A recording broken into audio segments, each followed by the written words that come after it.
June 1939, a woman named Edith Pretty stood on a Suffolk field, watching as the impossible emerged from the earth, the ghost of a ship, a vessel of kings, yet no king would ever be found within its magnificent grave. Beneath the unassuming grassy mounds of Sutton Hoo, a team of diggers, led by a self-taught archaeologist, was slowly uncovering not just a burial, but an entire ship, meticulously interred, laden with gold and jewels, a testament to a forgotten age of glory and power. This wasn't merely a grave, it was a time capsule, a royal mausoleum built for a leader whose very presence had vanished, leaving behind only the echoes of his wealth and the perplexing void of his absence. The sheer scale of the discovery, a 90-foot wooden ship, meticulously prepared for an eternal voyage, presented a riddle. How could such an elaborate burial exist in a land thought to be primitive, and why was the central figure, the very reason for its existence, missing? This wasn't a story of finding a body, it was a story of finding a civilization, resurrected from the soil by a woman's intuition, a humble man's persistence, and a looming global catastrophe that threatened to swallow it all before it could even be understood. The world was on the brink of war, and in this quiet English field, a forgotten kingdom was about to make its dramatic, silent return. Edith Pretty, a wealthy widow, had lived on the Sutton Hoo estate for years, her elegant house overlooking a series of ancient burial mounds that had always stirred a peculiar sense of wonder within her. She was a woman of means, but also of deep intuition, a spiritualist who believed the land held secrets, whispers from the past waiting to be heard. For years, she'd felt an undeniable pull towards those grassy humps, convinced they concealed something extraordinary, far more significant than local folklore suggested. In 1938, she decided to act, contacting the Ipswich Museum, not with a request for a grand excavation, but with a simple, firm assertion: she wanted someone to investigate the largest of her mounds. The museum, accustomed to amateur enthusiasts and their often inflated claims, hesitated, but eventually suggested a local, self-taught archaeologist named Basil Brown. Brown was a man of the earth, a former farmer and drainage engineer whose hands knew the soil intimately, whose mind, though untrained by academia, possessed a sharp, practical intelligence for uncovering history.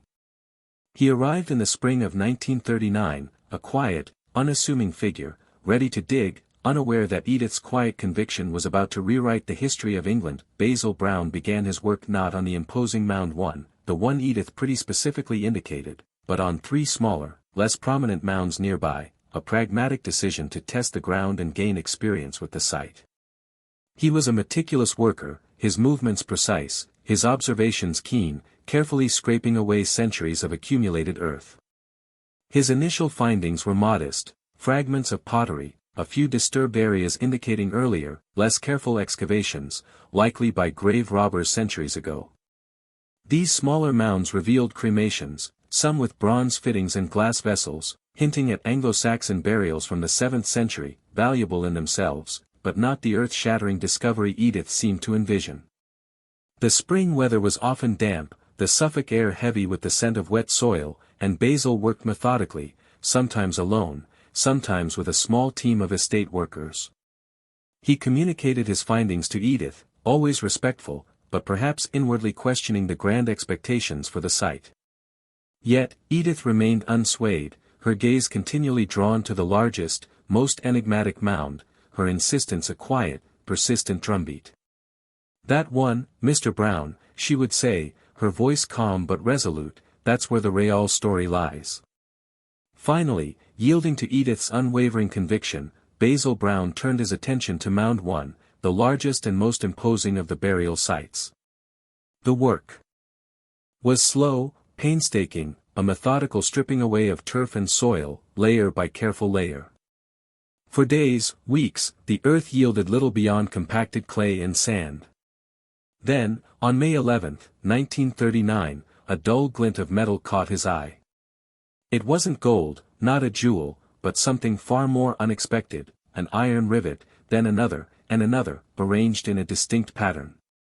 Basil, with his practical understanding of construction and his farmer's eye for form, immediately grasped the implication. These were not random pieces of metal, they were ship rivets, hundreds of them, laid out in the distinctive clinker-built style of a large vessel. A ship. Not just a grave, but an entire ship. buried beneath the earth. The realization was staggering, impossible. How could a vessel of this size, a warship perhaps, be interred in a field miles from any significant body of water? The outline of the hull began to emerge, a ghostly impression in the sand, preserved by the acidic soil, a colossal shadow of a ship, nearly 90 feet long. The scale of the undertaking, the sheer audacity of burying such a magnificent vessel, transformed the entire project from a local curiosity into an archaeological marvel. The discovery of the ship's impression was a revelation so profound it instantly escalated the entire operation beyond Basil Brown's solitary purview. He knew this was no longer a matter for local museum records, this was a find of national, perhaps international, significance. With a mixture of awe and trepidation, he contacted his superiors at Ipswich, who in turn alerted the Office of Works and the British Museum. Soon, the academic establishment arrived in the form of Charles Phillips, a Cambridge archaeologist, a man of formidable intellect and a reputation for fastidious, if sometimes rigid, methodology. Phillips arrived with an air of skepticism, a professional wary of amateur claims, but the sight of the emerging ship's ghostly outline quickly shattered his preconceptions. His initial dismissal turned to astonishment, then to a focused intensity. The clash of personalities was subtle but palpable. Brown, the self-taught man of the soil, quietly confident in his careful methods; Phillips, the academic, now taking charge, bringing in his own team of university students and specialists. The site, once a quiet field, became a hive of activity, a race against time, as the fragile impression of the ship, and whatever treasures it contained, lay exposed to the elements, demanding immediate, expert attention. As Phillips's team meticulously excavated the ship's central chamber, the true grandeur of the Sutton Hoo burial began to emerge, piece by breathtaking piece.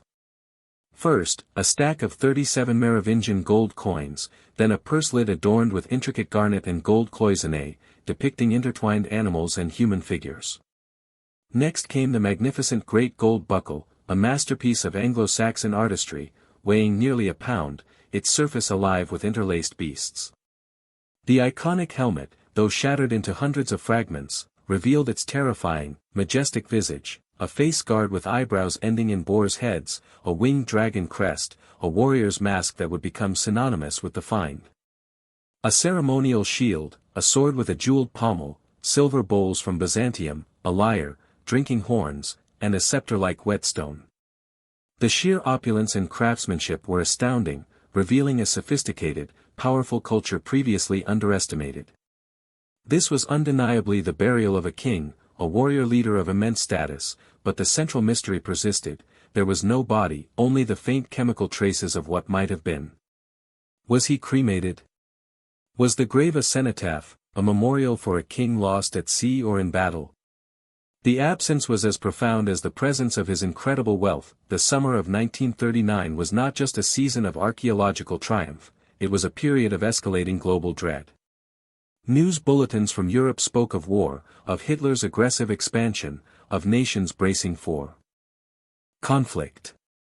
This looming catastrophe cast a long, dark shadow over Sutton Hoo, transforming the meticulous excavation into a desperate race against time. The urgency was palpable. Every artifact unearthed, every detail documented, had to be done swiftly, yet with absolute precision, before the inevitable outbreak of hostilities scattered the team, or worse, put the priceless treasures at risk. The fear was that the site, or its contents, could be destroyed, looted, or simply forgotten amidst the chaos of war.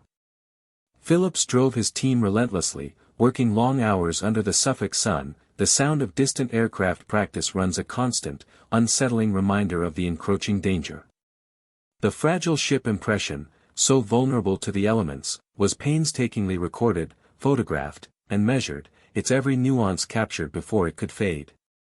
The question was no longer just who lay buried here, but whether this incredible discovery would survive to tell its story to a world consumed by its own present-day horrors. With the treasures unearthed and the war clouds gathering, another pressing matter arose: the legal ownership of the vast hoard.